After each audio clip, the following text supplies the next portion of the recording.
Adiós le pido, sálvese. I found my island, I've been wanting this whole time. I'm home.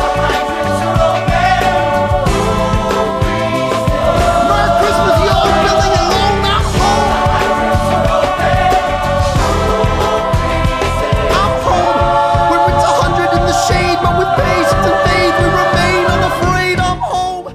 It's all based on the clave, which is boom, boom, boom, boom, boom, is that kind of like underlying beat there that permeates so much of what we know as Latin music. I actually grew up listening to R&B and rock and roll, you know, big Beatles fan and all the whole Motown sound.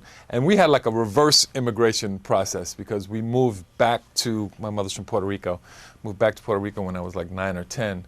And then I was going to school there, speaking Spanish, totally immersed in, you know, what we were listening to on the radio and television, which was Trio Los Panchos from Mexico, and El Gran Combo, who's one of these orchestras, great orchestra from Puerto Rico, Celia Cruz. So, but this documentary, this thing that I did PBS for PBS is called Latin Music USA. It really kind of speaks to the whole fusion of music, and it's much more about American music.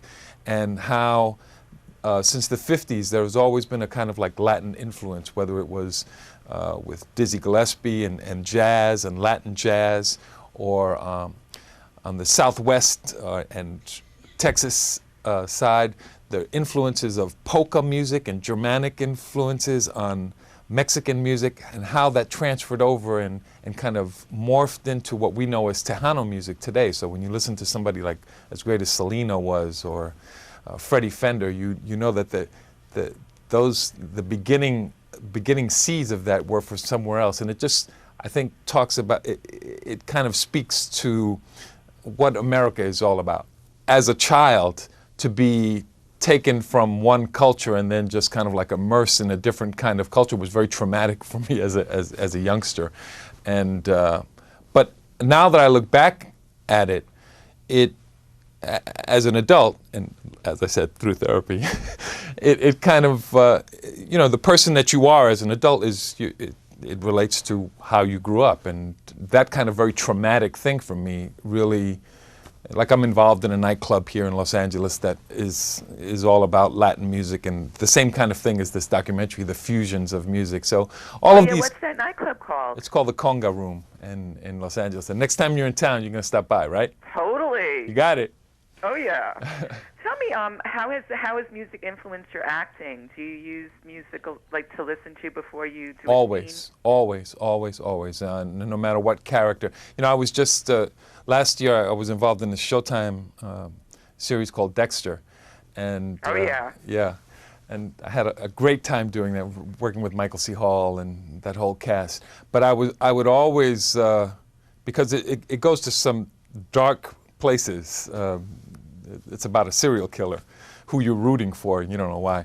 But I always try to find a musical connection that the character might get into, and that was interesting. Then the musical choices that particular character had, it was very kind of religious in its own weird kind of way. So what were you listening to, for instance? Well, for that character, I was listening to a lot of chants, Gregorian chants, monks, all different kinds of, anything that had a kind of religious tone, because that particular character had a strong point of view of what he thought was right, and although he was way wrong, but it related to the music he listened to. Too much information! Leave it for the therapist. Now you're set to go to the White House, aren't you? I am. I'm getting ready to leave. Actually, after we finish, I'm going to be on a plane heading over to Washington. There's a big, it's called Fiesta Latino that we're having, and George Lopez, Eva Longoria, and myself, and the president and Are you First so Lady excited will to be meet there. the president? I'm very excited, but I have been a big supporter and involved in the campaign from the beginning. So yeah, it's going to be very exciting to be there, though. How cool is it that he just won the Nobel Peace Prize? I can't even tell you. I can't even tell you how cool it is. But you know what? How is the opposition going to spin that? You know? Anyway, I'm excited to be going there, and it kind of relates to this documentary because it is all about the influence of Latin music on American culture, and that's what will be there with a bunch of Latin superstars are going to be there doing a show for the president.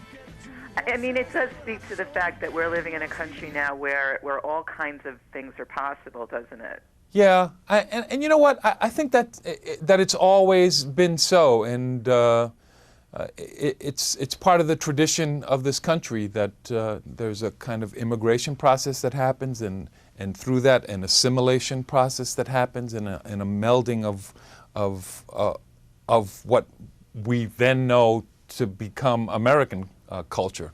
In this case, we're talking about music, and the documentary has some great footage and wonderful interviews, Robin, in terms of how Latin music has affected jazz, Latin jazz. You know, it has interviews with Dizzy Gillespie and how it affected his music, and how, in terms of rock and roll, some musical riffs that we have come to listen to and know have their kind of like seeds in Latin riffs. It just speaks to what bridges and fusions are all about, and that's what the documentary deals with. Now, of these artists that are in the documentary, have you befriended any of them, hung with them?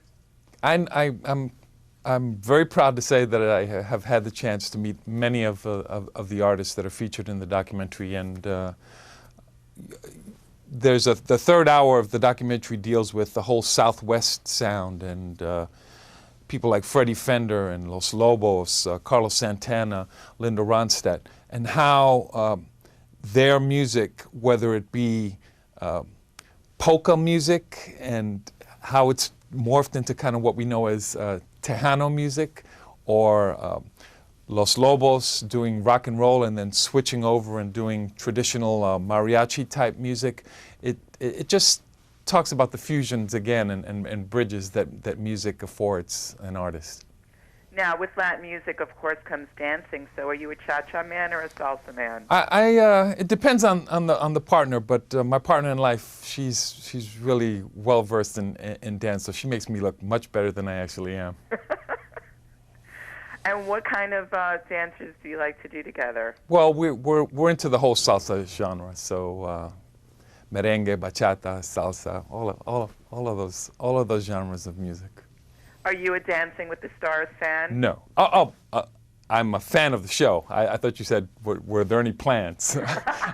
I had a quick answer for that one. No, I'm a huge fan of the show. And again, when you watch a show like that and look at all the different styles of dance, you can see how Latin music has kind of like has its base in a lot of those dances that are very, very popular worldwide.